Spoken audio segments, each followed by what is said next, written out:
Doesn't seem like there's any technical difficulties tonight. Welcome, one and all, to Monday Night Nerd. My name is Myers Corp Cosplay. Thank you so much for taking the time out of your busy, important lives to spend some time with me. It is good to be back. It is good to be here. Thank you all for joining. We are here to talk about nerd culture becoming pop culture. When did it start? When did it become huge?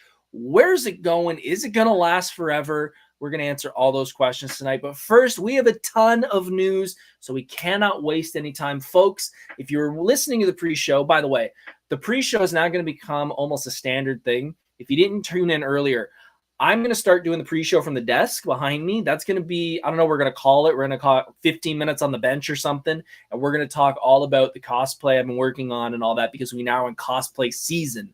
So 15 minutes before the show starts, I'm going to be hopping on there for the next coming weeks. So be prepared for that. But during that time, I talked about how over the weekend, I hurt my back. I have been leaning over painting all weekend. And I woke up Saturday morning and I felt something pop, and it's my sciatica. I know it is. And I've been in a little bit of pain, so I haven't done a bunch of cosplaying, but I have been watching a ton of movies. So we're going to talk about that. David in chat said, where's the pre-show? My Instagram, Myers Corp Cosplay on Instagram is where you find the pre-show. Always 15 minutes before the show starts, around 7:45, I will hop on Instagram Live, and we'll be talking all about my cosplay there. Let's talk about some trailers, because folks, we got a bunch of trailers, and then we got some movies, and then we got to talk about something I did over the weekend. First trailer we're going to talk about is a new one. There's a couple old ones, but we're going to start with a new one. Bad Boys Ride or Die. This is the fourth Bad Boys. Martin Lawrence, Will Smith back again. I've seen all the Bad Boys. I've seen Bad Boy 1, 2, 3.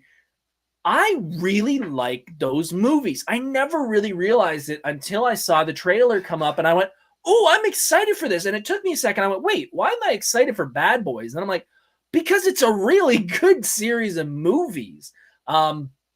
This looks like it's going to be another great one. Looks like their boss, the captain that has been a part of their team, so to speak, over the franchise is in some hot water. Is he being framed? We're going to find out all about that. But it's Will Smith, Martin Lawrence coming back as a buddy cop duo. I'm excited to see Will Smith come back and hopefully do well in this movie. I know he's got his history. I know all of that, but it'll be really good to see him kicking butt and taking names with Martin Lawrence again. Bad Boys Ride and Die. I'm excited. I'm excited for this one. I think it's going to be a good one. Number 2, Beetlejuice 2. Beetlejuice. I have a confession to make. I am not a Tim Burton fan. I know it's sacrilege for some people. I am not a Tim Burton fan. I've seen many of his movies. I've seen Edward Scissorhands. I've seen Nightmare Before Christmas. I've seen Batman and Batman Returns, and maybe Mars Attacks, like the 3 Tim Burton movies I enjoy. Other than that, I am bored. And honestly, Beetlejuice is not one of my favorite movies. However, I appreciate it. And I'm kind of excited for this one. I think Michael Keaton is on a renaissance now after coming back as Batman in The Flash. And seeing him in the suit, in the makeup, in the trailer was a great look. There's not a lot in the trailer, which is good. I hope they keep it that way. I feel like we're getting a trend now where the trailers are just saying everything and kind of spoiling 3/4 of the movie before you even get there. But I was excited. A little bit of preview, a little bit of interest. Crystal said, didn't like Sleepy Hollow. No, I did not like Sleepy Hollow. I'm sorry. It is not... I'm not a Johnny Depp fan. I appreciate his work. I appreciate Pirates and all those, but yeah, Sleepy Hollow is not something that that is something that I'm a big fan of. But I'm interested. I actually, if it's funny, if anybody has ever been to my house, I actually have the Beetlejuice sign, the arrow sign going to my basement. And that is not because I purchased it. That's because I was given it by a friend, Mr. David Thorne, who's been on the show. He was getting rid of it. And I said, well, I appreciate Michael Keaton enough that it would be cool to have in my house. So I have a Beetlejuice sign. I'm not a giant fan of the movie, but I will probably see this one because I am such a Keaton fan. Third trailer, The Penguin. The Penguin HBO Max show. I am indifferent about this series. When I first heard about it, it was just after the Batman movie came out, and I was interested because I really enjoyed the Batman. I enjoyed Robert Pattinson's portrayal of Bruce in Batman, so I was intrigued. I was thinking this is going to be a different take on the Penguin. It's not going to be the Danny DeVito Penguin that we're used to. He's more of a gangster, which I think is more of a real gangster, not the smoking cigar with a Tommy gun look. But yeah, I was interested. But then once I started thinking about it, I think we have a problem. We could have a problem with this being another one of those villain-centered movies where we're supposed to feel for a villain. And I have a big problem with that. I had a problem with the Joker. I have a problem with Craven. I had a problem with Venom to a point, and I have a problem, and Morbius, I have a problem with this too, where I don't want to feel sympathetic for the villain. I want to like the villain because they're a good villain. I don't want to see Two-Face shown as a hero because of what happened to him. I want him to act vengefully because of what happened to him. I think Penguin skates that line a bit where it could work because Penguin is sometimes portrayed as somewhat of an innocent villain, not really Jokerish, not Scarecrowish, more of just an underbelly. So I could see it working. I'm still on the fence though. I think the makeup that they're doing in it is incredible. I think the way he looks is going to be great. Colin Farrell's pulling that role off so well, but I don't know. I'm skeptical. I've watched many DC shows. This will probably be another one that I will end up checking out at some point. But yeah, I'm interested. The last one is a trailer I should have talked about a long time ago. I forgot all about it, but it's coming out on 4 days from now, on Thursday. I am super excited for Monkey Man. This movie looks so good. This is a movie I will hopefully be able to see in theaters. I am going away in 2 weeks, so hopefully I get to check it out before it takes off because I don't know if it'll be back, but I don't think it'll be in the theater by the time I get back. But oh, this looks good. I honestly can't tell you what the story is. It looks like a vengeful type movie set in, I think it's India. The fight choreography looks incredible. It is a giant fight movie. I especially like it because I've watched so many movies and I've done research on movies and what works and what doesn't, etc. I know what to look for. One of the big things in a fight movie is you want to have a fight. How do I say this? When you shoot a fight scene, you want a fight scene to be short, or you want it to be long. Sorry, you want it to be a long fight scene. You want the action to take a long time. You want the hits to be hit, cut. In the American fight scenes, there's a lot of short fights and a lot of cuts every 5 seconds. And you run into problems with those type of movies because if you watch them closely, just before the impact is made, they cut. So you never actually see the impact. This has about 5 or 6 hits before a cut is made, and that is the type of movie I want to see. I want to see these long, drawn-out fight scenes with almost no cuts because they look like time and effort is put into them. Folks, check out this trailer. If you haven't heard about it, go watch it after you're done this show. I'm super excited for this one. That's it for the trailers. Let's quickly talk about something I went to, and I believe someone in chat was also at this weekend. The Animaniacs crew was in Toronto this weekend, and we got to go see them. It was the Animaniacs in concert.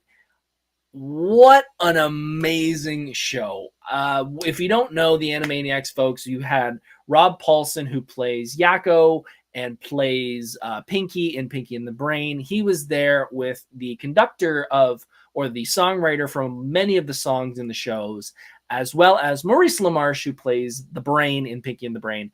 They were there doing songs from the show, and they were with the Toronto Symphony, which is the other big part. But they also were doing many songs from other shows that they've done, as well as songs that no one's ever heard before. Obviously, with shows like that, there's many things that are left on the cutting room floor. So there were several songs that we had never even heard of before. It was such a great time. Rob Paulsen is incredible. Maurice LaMarche, who is from the Toronto area, got a great standing ovation. He deserves every bit of it. He has done every voice you've ever thought of. So check out his IMDb to see all the amazing characters from your childhood he's done. Rob Paulsen as well. He's two out of 4 of the Ninja Turtles. He's done Pinky. He's done Yakko. He's done so many characters. They will both be at Fan Expo this year. They made that announcement, so I'm excited to finally meet Maurice. I've met Rob last year, but it's finally good to finally meet Maurice LaMarche. But an amazing show. It was such an amazing show. Tara in chat saying it was so good. And it was. It really was a good show. It was a blast. And Tara's especially excited because Tara was featured on Rob Paulsen's Instagram today. He shared a couple of her photos from the show. So she was super excited about that. Let's jump into a couple reviews because, like I said earlier, my back was screwed up this weekend. So I had to watch a couple movies instead of working on costume stuff because I had to rest. Also, David in chat earlier said the Fallout trailer. I have not seen the Fallout trailer. I'm not a big Fallout fan, but I am interested in seeing the show. The photos that I've seen from the trailer before the trailer came out look incredible. So I know all the Fallout fans are going to be psyched for that show. I'm not the demographic for it. I've tried Fallout Vegas 3, 4. Not for me. It's not my game, but I know the Fallout fans seem very happy off the reception of that trailer.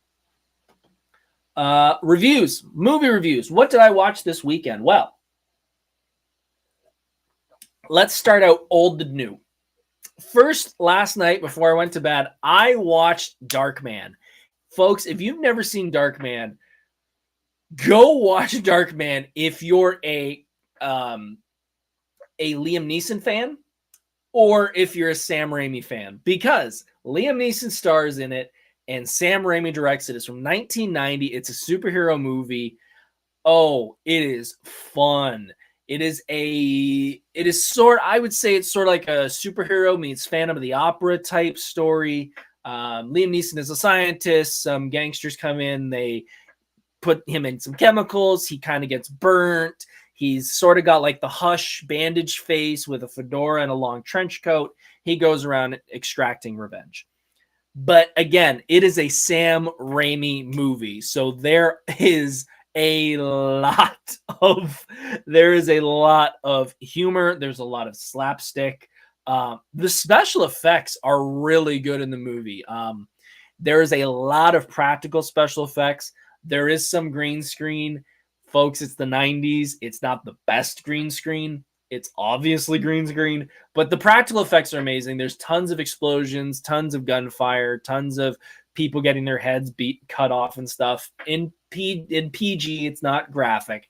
But yeah, really fun movie. I'm glad I finally saw it. I've seen the poster a billion times, and it's just one I keep saying, I need to watch it. Finally, I did. It was worth it.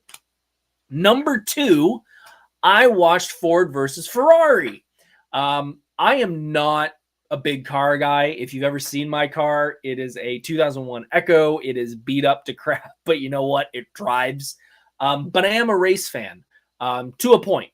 My dad and my dad's side of the family were big into racing. They still are. So I sort of have that in my DNA growing up with it. So racing movies, I'm actually a really big fan of. This was one that I was kind of unsure about. It's a 2.5-hour movie that kind of reaches my limit of like, this better be a good one because I'm going to get tired real quick. Very good movie. Glad I sat through it. It's kind of hard to explain. It's based on true stories.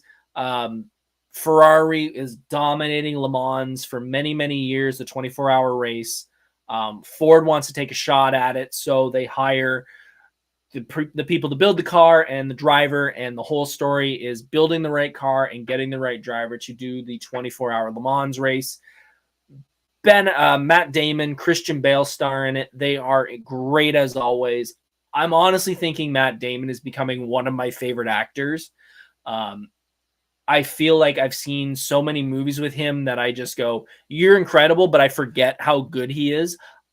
Spoiler, I've never seen the Bourne movies, but this is now making me want to see the Bourne movies. When the Bourne movies came out, I just thought they were kind of cheap ripoffs of James Bond, but I'm actually really excited to see them now. But yeah, it's a great car movie. If you're a classic car fan, you'll love it because it's set in the late 60s, early 70s. Yeah, great movie. Like I said, it's about a 2.5-hour movie. So if you're into long movies, it's great. If you're kind of like, I need it to be under 2, might be a little long for you, but still a great movie. Christian Bale's incredible. Matt Damon's a great too. So last movie. Let's get into this. I was in the post earlier. Ricky Stenicki. Wow. This was a movie that I had heard about because it stars Mr. John Cena, the 15-time world champ of WWE, Doctor of Thugonomics, John Cena. Wow. Where do I begin with this? So the story of Ricky Stenicki is actually a really interesting story because I can see it actually happening to a point. Group of kids get together. They set a prank off. It goes horribly wrong. They blame an imaginary friend, or to what they say is a real friend who's just never around, Ricky Stenicki. And this lie grows and grows and grows to the point that they're now adults and they have crafted a Bible and everything about this friend, Ricky Stenicki. And basically they keep lying to people they love because they want to go off and have fun on their own. The problem is it comes to a point where they actually have to show who Ricky Stenicki is. And the way they do that is they, at one point, go to Atlantic City and they run into, and I'm not joking, an erotic, how is it? And he's an erotic impressionist, John Cena, where he basically does adult sex versions of your favorite songs on stage. If you watch that clip of just him doing the montage, there is a song that everyone knows that he turns into a sex version that I cannot unhear. I have heard the song since I watched this, and his version is in that spot now. The movie is fun. It's a very fun movie. The group of friends that hire John Cena's character are kind of jerks. The storyline is basically, I don't want to spoil too much.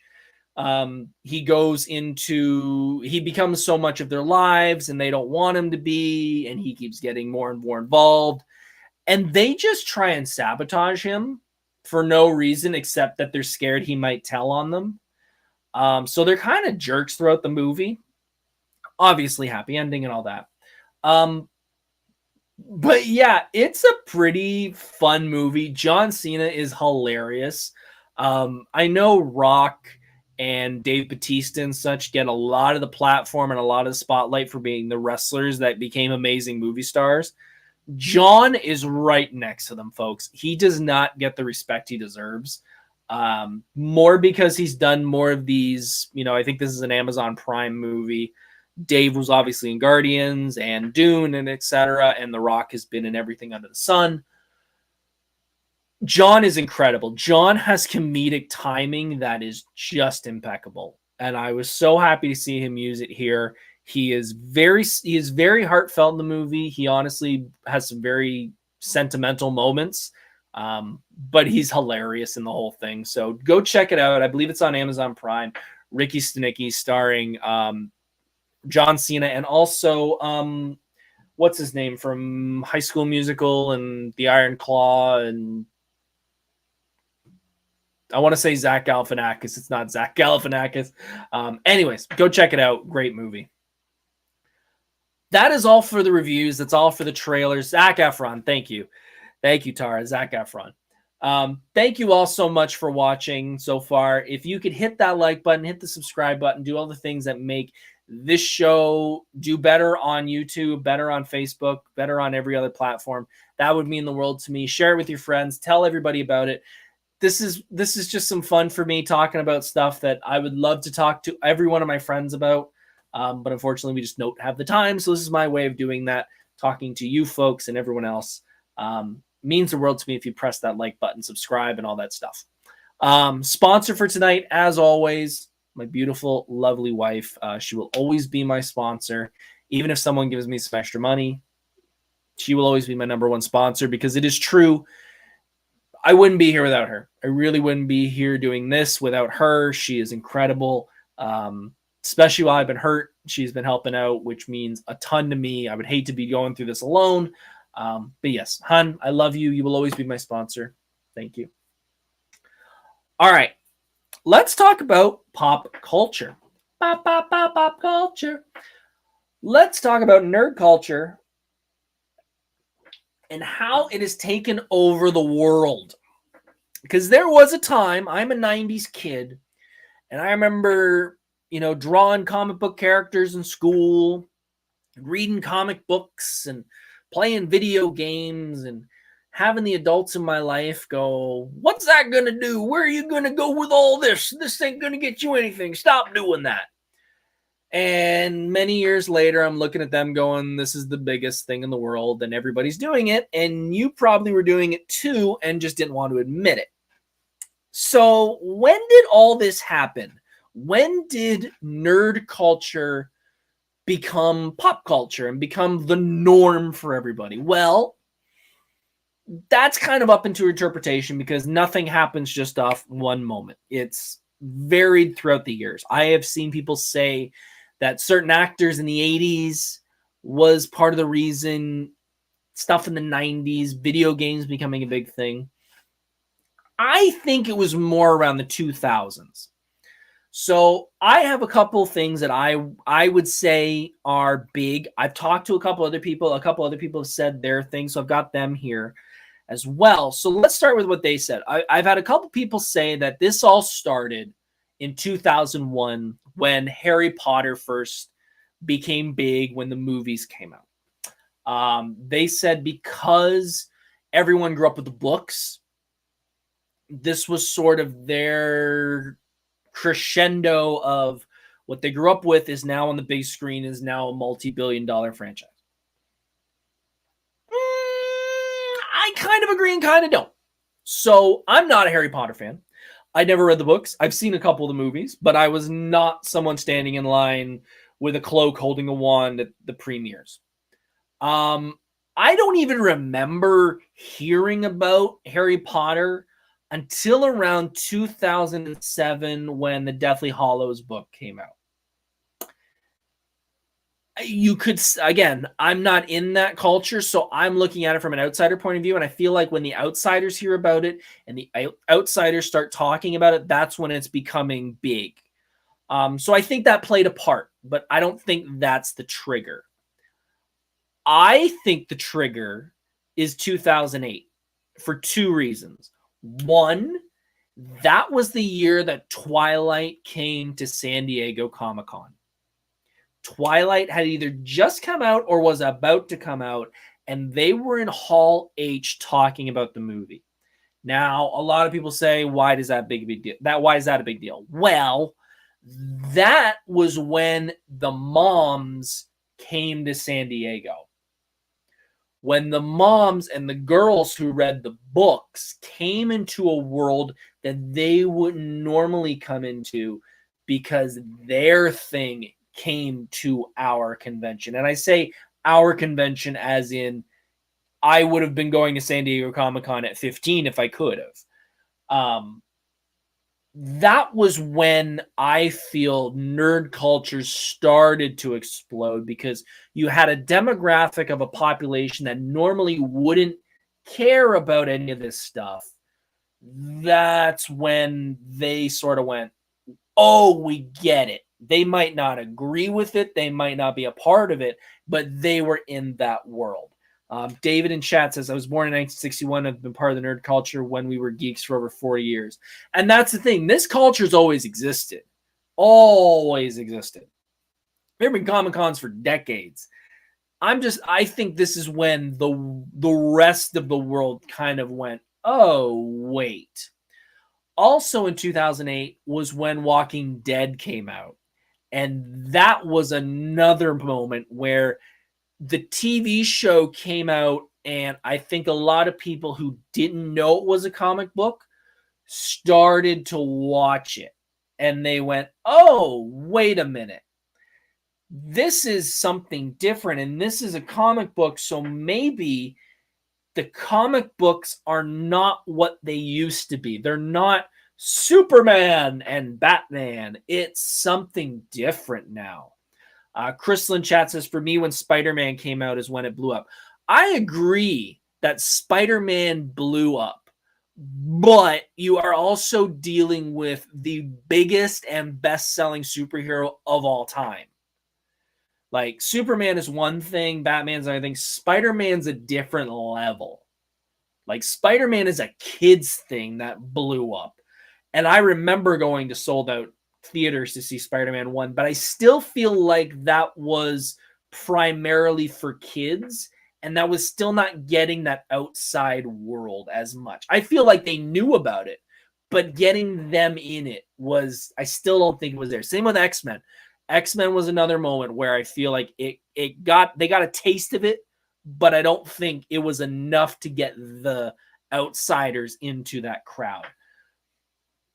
So we're at 2008. We've got the moms and the females that were not normally into that world. They had come to San Diego for Twilight. You've now got another generation. Let's call them the Walking Dead fans who were not traditionally Walking Dead fans. That's when they came in. And David, you just brought up what was somewhat of my next point. At that point, we've now also in the MCU had Iron Man, Thor, Captain America, Incredible Hulk. 2010 is when the Avengers came to San Diego. And that, I think, is the bing, the rocket fuel kicks in. Because we had all seen these movies, and it is that snowball has started. But when the Avengers show up and it's officially announced, we're getting the Avengers movie. We're started rolling, and now we're becoming a thing. Also, I want to point out not just movie wise, and not just another way. Big Bang Theory deserves its moment in the sun. I know a lot of people have problems with the show. I know they do. But you can't say that show did not get another audience to at least be interested in this world. Because I have a little peek behind the curtain. I guess he'd be my stepdad now. My stepdad is a giant NASCAR fan, is a guy's guy, let's say, in the most basic, boring, stereotypical version of the world. This guy, nerd culture means nothing to him. He just doesn't get it. He watches Big Bang Theory and loves it. Doesn't understand any of the Easter eggs, doesn't get any references, but he watches Big Bang Theory and enjoys it. So that's another show that really gets the demographic of the people who are outsiders. And I want to stress, when I first went to Comic-Con, when I first went to Fan Expo in 2009, we got our bag with the premium pass, and that came with all the stuff that comes with the shirts and comics and all that. And inside there was a little card for iTunes. And what was on there was the one of the Doctor Who episodes, I believe it was one of the Tennant episodes. The pilot for, I think it was Supernatural, pilot of Supernatural, and the pilot episode of The Big Bang Theory. It hadn't even really come out yet. This was like a free trial before the show even hit. So that was another moment where I was like, oh, this could be interesting. And David says in chat is, oh, you know what? I'll give Tara that one. Seth Cohen from the OC also needs a nod too. Yes, I will give you that one. Tom Hiddleston's performance in Hall H, yes. The What Is My Name with him in costume is perfect. That really got the message out there of this is a franchise that a lot of people should care about because we're showing this much care and this much build behind the villain of the franchise when usually it's just the stars and the heroes that are getting the spotlight. And let's be real here. I think we all owe a little debt of gratitude for this. And he's not really, I wouldn't say he's a nerd culture, pillar that a lot of people think of, but I do think he deserves a bit of this because without him, we wouldn't really have, we wouldn't have the world we have now. And that is Neil deGrasse Tyson. I feel like Neil deGrasse Tyson does not get the credit he deserves for being a part of that movement of the nerds and the geeks showing that what they were doing in their spare time, the comics, the D&D, the video games, etc., was cool, but also showing that science is cool. And we all grew up with people like Bill Nye, and we can all remember times of Bill Nye showed us things about science. Well, Neil deGrasse Tyson was the adult version that I think we needed because without him, I don't feel like the whole world of science and astronomy and the world in general really got showcased with him. And even he'll admit there are things about him that he had to change. If you watch a lot of his old speeches, his old TED Talks to a point, it wasn't an actual TED Talk, but you know what I mean? He had a very different style. He first started off being very just, this is the science. And it didn't really work. He had to change his style to be more entertaining and more flamboyant because he realized that's how you connect with people. And that's how you showcase your knowledge to people in a fun way. He took a bit of that Bill Nye and brought it to the adult world that we all grew up with Bill Nye. And showcase that it was still fun, even as adults now. So that's when it happened. So we know when. Let's talk about why. Why did this happen? Why did, after, again, so many years of this culture we talked about earlier, this culture's lasted forever. Why then? Why did 2000 to 2010 did this blow up?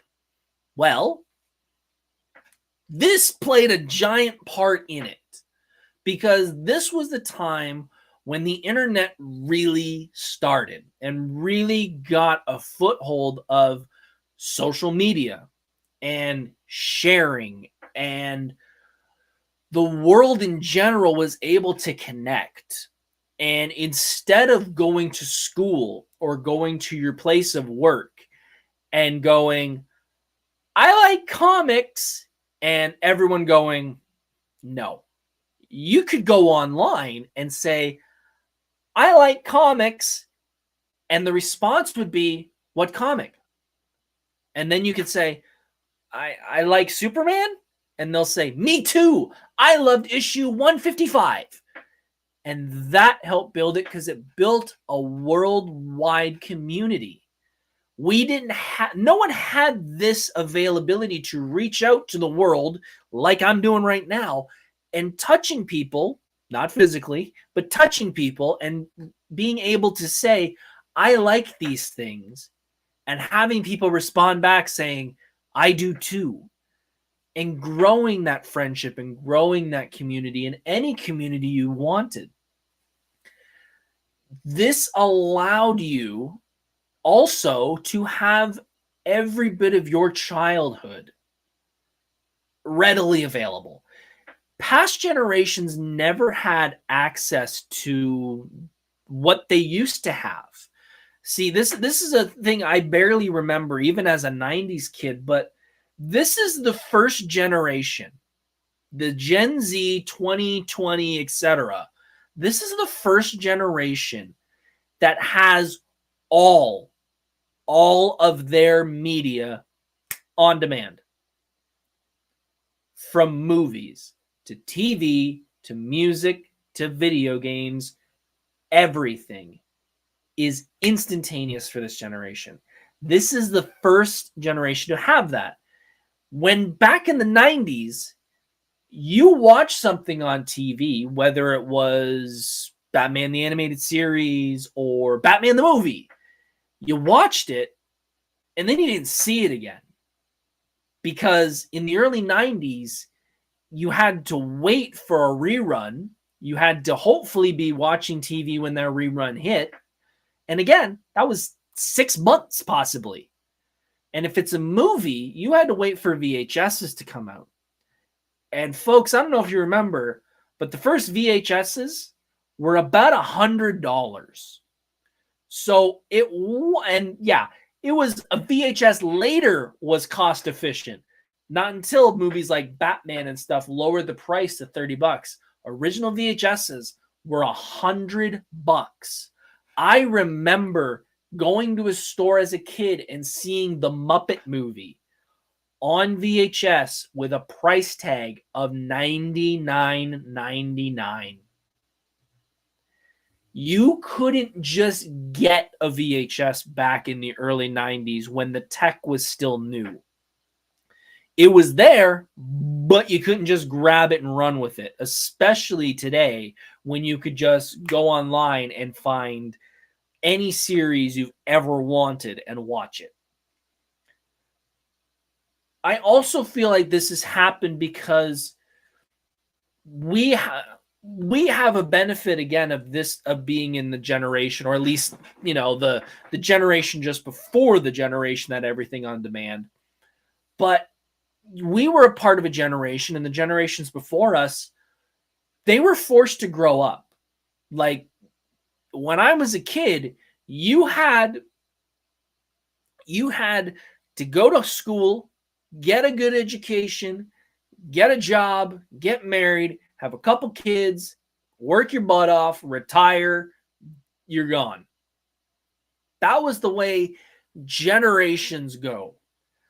Until about my generation, and I would almost say the new generation past me, where you can kind of do what you feel like as long as it works. The whole concept of going to, having to grow up is kind of outdated now. I'm 35. I've got a whole stack of comics and graphic novels here. I've got a bunch of wrestling figures here. I've got some statues here. I've got a wrestling belt up there. I've got some Pop Funkos. I've got a plush Yoshi. I've got some more toys up there. Like, I don't have to grow up. But again, that wasn't a thing back in the day. Back in the day, you were kind of told that's the way you had to do it. You had to grow up, get a job, and stop doing kid stuff. Now, with things like this, you can enjoy that lost childhood and that lost youth. And I'm glad to see Alex in chat, David in chat. I refuse to grow up. You still cosplay. That's great. But there was a time when that was really frowned upon. And I'm glad it isn't anymore. But yeah, Crystal said, sadly, I grew up in my 20s, then realized in my 30s it was okay to myself. And that happens to a lot of people. And I feel like that is a great thing to have, this thing called the World Wide Web, the internet, So you can show that, hey, you can be 35 and do this stuff. You can be 50 and do this. You can be 90 and still do this stuff and love this stuff. It's okay. You don't have to live in a basement anymore. So that's why it happened. Well, we kind of talked about it now. We kind of talked about it a bit. Why did it happen? What made it happen? Well, the internet was the first one. This showed the support of the World Wide Web, allowed us to support each other and to showcase that, people that were closet fans were okay to come out and show that they're fans of it. But it also helped that a lot of celebrities had that freedom too. So you had people like Robert Downey Jr. coming out as Iron Man, as the figurehead and the leader, let's call him, of the MCU. You had people like Vin Diesel, who was in a movie primarily for, I would say, musclehead car guys, was what it was marketed as, coming out and saying, hey, by the way, I love Dungeons and Dragons. And then you've got people like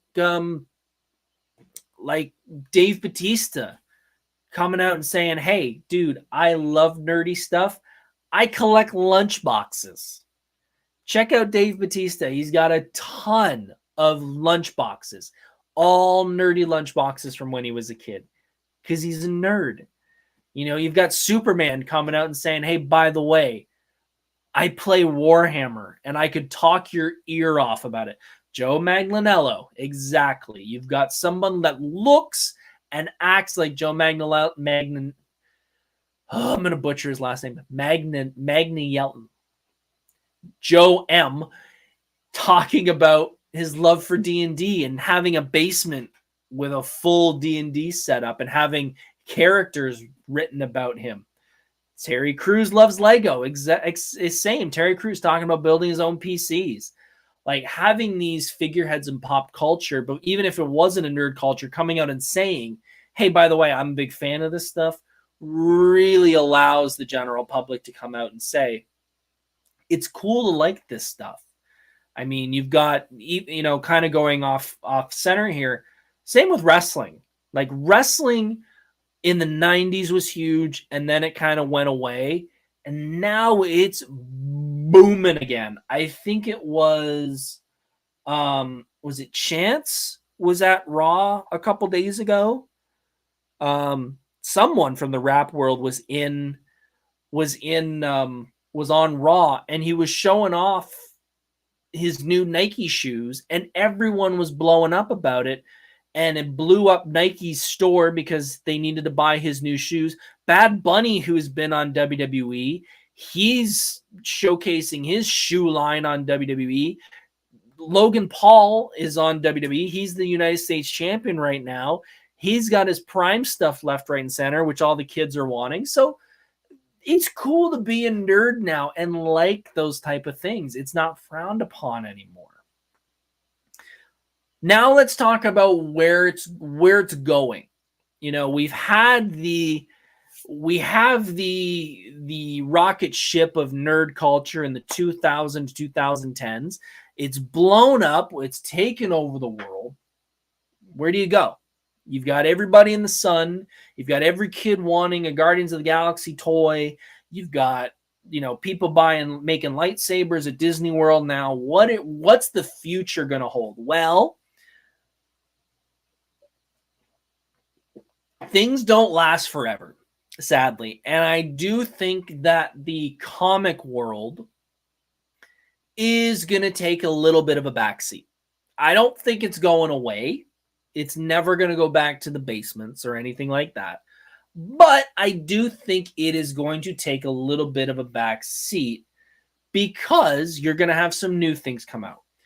Anime is blowing up right now.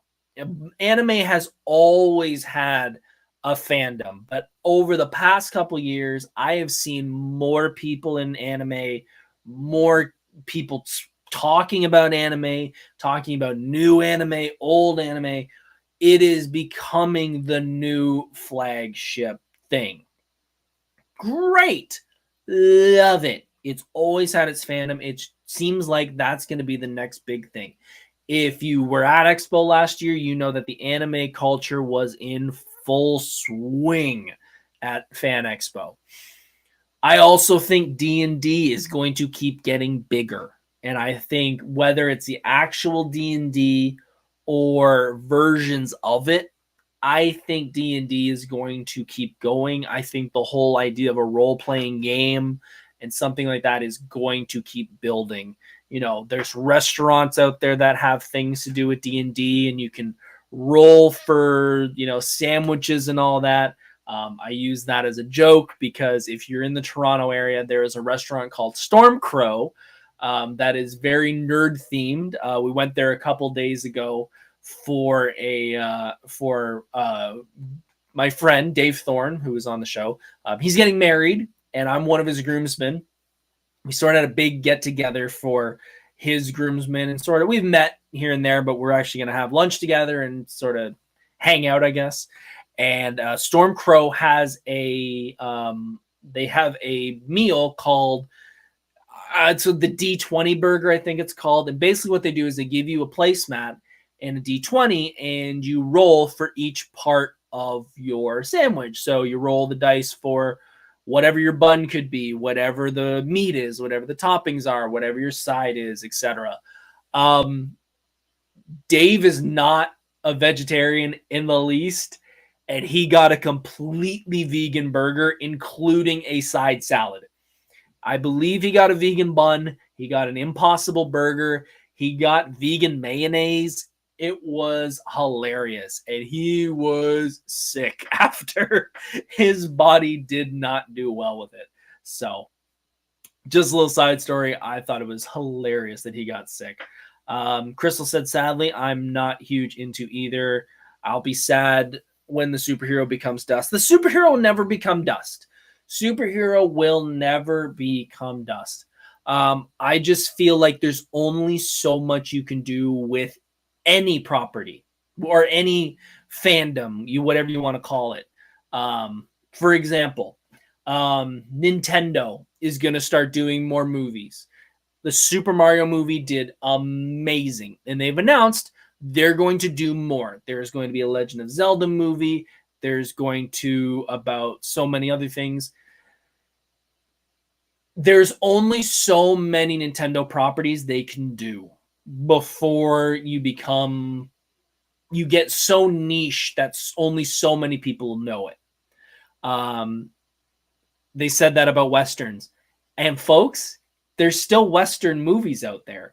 They're just not mainstream. And again, you're talking about something that didn't happen, that happened before this all happened, before the internet and such. Yeah, I'm excited for Zelda too, but there's only so much they can do before they're like, and we're going to talk about ice climbers. And then you're like, no one cares. You know, it's the same thing with Smash. Smash Bros is another great example about it. And, you know, my next point was going to be video games are sort of at that point too, but we'll get into that in a second. Same with Smash Bros. Like, where do you go with Smash Bros after the latest one? Like, you've got everybody under the sun on that game. Are there any characters left? So there's only so much you can do. And again, I do feel like even that, I think video games are going to start to lose momentum. And I say that based off not the care, but you now have a generation that is perfectly fine playing the same game over and over and over again. Call of Duty, Fortnite, all those games. We were a generation that we played a game and then we won the next one, and we won the next one, and we won the next one. Well, this generation seems to be perfectly fine playing the same game for decades as long as they keep doing updates and new seasons. Well, that means you have a bunch of people who are supposed to replace my generation and older generation. Once we get to the point that we're not playing as much or we pass on, they're not going to want the same things. So, You get what I mean? There's only so much you can do with that before that younger generation is perfectly fine playing that same game over and over again. Becomes a problem that they don't want those new games. They just want one and just move it around a bit and they're happy. Don't know if that's what's going to happen, but that's what it seems like. Is this so? We've talked about who, what, where, when, why, and all that stuff. I think the big question is this a bad thing? Is this whole pop culture nerddom nostalgia to a point, is this becoming a problem? It could. It kind of is. I think Marvel's kind of proving that point now. We'll get into that in a minute, but I think overall you can obviously tell by the movies being made, the TV shows being made, even the Broadway plays being made. Nostalgia is king at this point. The original idea, the new concept is feared by any media industry. The wanting to put a bunch of money and a bunch of time into a property that doesn't already have a fan base is terrifying for a studio, whether that's, again, a video game. Video game's a little easier, but movie, TV, Broadway, that's tough. Like, that's tough for a studio to do now. There is a fun little silver lining, though. I think it was Time Magazine. New York Reporter, one of the big publications, wrote an article, I believe it was last week, saying that the younger generation, we'll call them the Gen Zs, are tired of nostalgia and are wanting their original properties. They're not wanting to enjoy the stuff that we did. They want their own. And that's interesting. That is an interesting thought, because the younger generation they don't have the emotional attachment we do. I made the analogy a long time ago on one of the previous episodes of the podcast. You go to Disney. You go to, we'll use Disney because it's the easiest one. You go to Disney and you put a camera up and you shoot the people making lightsabers and the people making droids, which are the two biggest. And you know what? I'll even throw Universal into that, and I'll say Harry Potter as well, making wands. So you've got making lightsabers, making wands, and making droids. Three very big spend money things to do in the park. Personal things too. I would be shocked if 25% of the people doing those three things in one day are under the age of 25.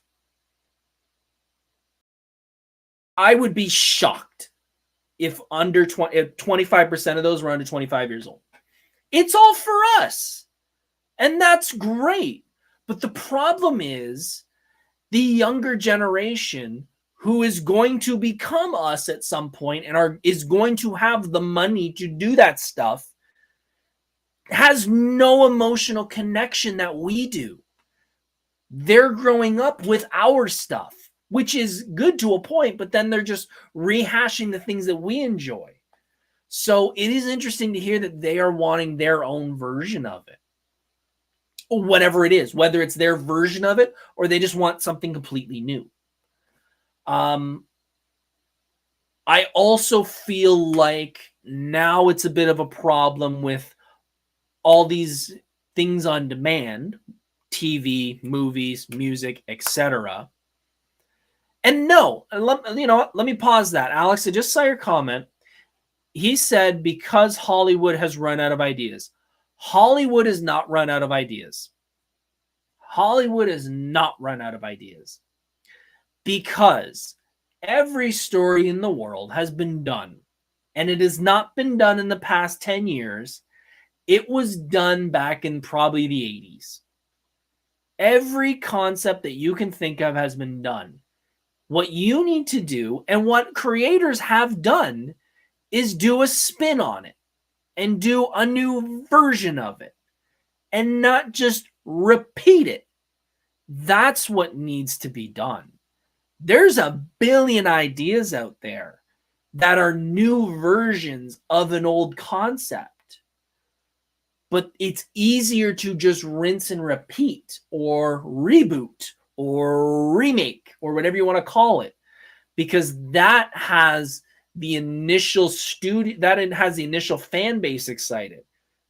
Beetlejuice, for an example. When did Beetlejuice come out? Mid-90s? Or what? 20, almost 25 years? Next one? Like, you could do Beetlejuice again, but just another version of it, tweak a couple things, move things around, and you could redo that idea. But it's easier for them. It's less risk for them to just do Beetlejuice too. When it comes to having everything now, when it comes to movies, music, TV, etc., sorry, I had screen froze for a second. Having so much right now, that's a problem because people are spending too much time searching for things and not watching. You can't tell me that you couldn't go to Blockbuster, pick a movie in 15 minutes, go home and watch it, but you would spend 30, 40 minutes at home on Netflix or whatever streaming program you have searching for something to watch and not actually watch it. I've spent so long just going through DVDs just that I got in the basement, and I can't find something to watch because I have everything now. And that's a problem because I don't know what to watch because I have too many options. I think another problem we have now, and it was bound to happen with this thing called the internet. I think too much is known. I think way too much is known. Trailers showing everything. We talked about that earlier. People taking photos on sets, spamming them. Like, folks, we almost know everything that's happening in Deadpool 3 before it's even, we're not even within a month of that movie coming out. And I can already tell you a bunch of things that are already going to happen because people are taking photos, people are posting them online. And I get it. It's clickbait and people want to know these things. But on the other hand, I miss the days when you could just watch one trailer, kind of get an idea for the movie and go see it. Breaking news. Well, not breaking news. It's the wrong word. But folks, I've said this for decades and no one's listening to me. And I think they should, because I'm not an idiot, I don't think. If you're making a new Star Wars movie, just put the bloody title on it. You don't have to say anything about it. Just say Star Wars, blah, blah, blah. That's it. I don't need to see a shot. I don't need to see a ship. I don't need to see a blaster. I don't need to see a saber. Just show the bloody title and let us figure it out. You've already got the Star Wars fans going to see it. Anything you show in a trailer at this point is going to ruin it for at least a section of your audience. If you show nothing, you've probably got a better chance of the unknown Star Wars fans watching it.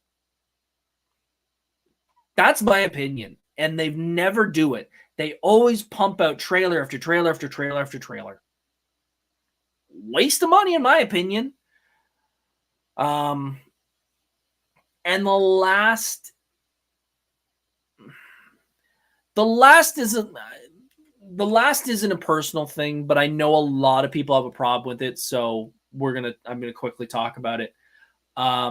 a lot of people treat this nerddom culture as a fad, and they don't have the love and care and whatever else you want to call it for the culture that we do. Now, that's going to happen no matter what's popular. So I'm not going to say this is something we only deal with. No, that's no matter what. That's no matter what. There's a billion people out there making a ton of content and a ton of money off Taylor Swift being Travis Kelce's girlfriend and the San Francisco 49ers. Or no, Kansas City Chiefs. Shows how much of a football fan I am. Prime example is people who have no idea what they're doing and no idea about the concept doing sexy cosplays. There are tons of amazing cosplayers out there who love the franchises, don't love the franchises, and do sexy cosplays. Nothing against them. Love it. Do it. Make the dollar bills. Love it. But there are some people out there, and I've run into them, who are simply doing it because it gets them attention and it gets them money. And again, make the money. Don't care. Don't give a shit. But sooner or later, you know they're going to jump on the next fad. And that's just the way it is. Like body shaming and stuff outside. Yeah, 100%, David. David said in chat, the body shaming and stuff like that, in my opinion, come from outside the community. I've said it on the podcast before. I said it when I was on the Geeks & Co. show when we were talking about, we were talking to, what's her name, who was part of the mental health podcast about a couple months ago.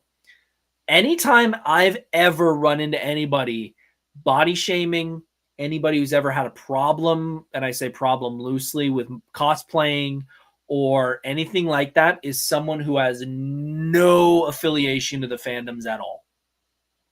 It's always been the way it's been. Anybody who's been a part of the community in any way, whether they read the comics or they go to the cons or whatever, they'll never do it, or they'll rarely do it. It's the people who have nothing to gain from it and don't give a crap that they're the ones that do that type of stuff.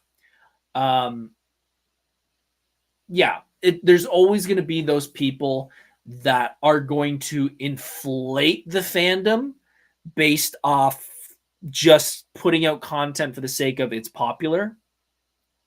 That as soon as they see that fandom start to drop, they'll run to the next thing. They will become I see them all the time of like, oh, I'm a hardcore, I've seen accounts where people like, I love Tomb Raider. I think Tomb Raider is the greatest game. I've been a hardcore fan since birth. And I'm like, okay, cool. What did you love about Tomb Raider 1? And they'll talk about the new Tomb Raiders. And I'll be like, you do realize there were Tomb Raiders like in the early 90s? Not a clue. But they'll say they're a hardcore fan. Like, it's stuff like that that just makes you go, hey, it's your life. Do what you want. But come on. Like, we can all see through it. So, yeah. Do I think it's going to go anywhere? Of course. Of course. Fandoms will come, fandoms will go, fandoms will rise, fandoms will fall. It's the world. It's going to happen. I do not believe we will ever lose the fandom completely. I don't ever feel like it will ever go to zero at this point. We have too much stock. We have too much access to the World Wide Web, and the communities have grown so much that no matter what you're a fan of, wrestling, comics, cosplay, movies, music, westerns, anything you're a fan of, you will be able to find that community and you will be able to enjoy that community forever and ever from now on.